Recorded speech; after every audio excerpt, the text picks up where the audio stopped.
एक दिन गौतम बुद्ध अपने शिष्यों के साथ एकदम शांत बैठे हुए थे। उन्हें इस प्रकार बैठे हुए देख शिष्य चिंतित हुए कि कहीं वह अस्वस्थ तो नहीं है। एक शिष्य ने उनसे पूछा कि आज वह मौन क्यों बैठे हैं, क्या शिष्यों से कोई गलती हो गई है? इसी बीच एक अन्य शिष्य ने पूछा कि क्या वह अस्वस्थ हैं, पर बुद्ध मौन रहे। तभी कुछ दूर खड़ा व्यक्ति जोर से चिल्लाया, आज मुझे सभा में बैठने की अनुमति क्यों नहीं दी गई है? बुद्ध आंखें बंद करके ध्यान मग्न हो गए। वह व्यक्ति फिर से चिल्लाया, मुझे प्रवेश की अनुमति क्यों नहीं मिली? इसी बीच एक उदार शिष्य ने उसका पक्ष लेते हुए कहा कि उसे सभा में आने की अनुमति प्रदान की जाए।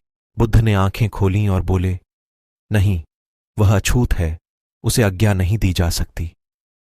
यह सुनकर शिष्यों को बड़ा आश्चर्य हुआ।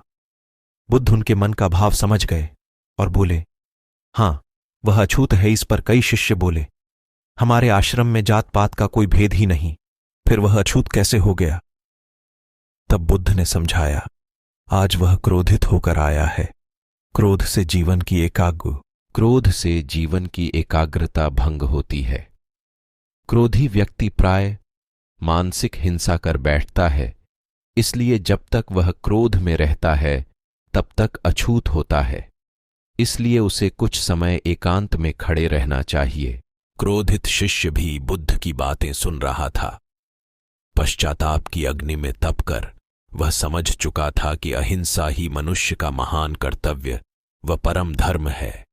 वह बुद्ध के चरणों में गिर पड़ा।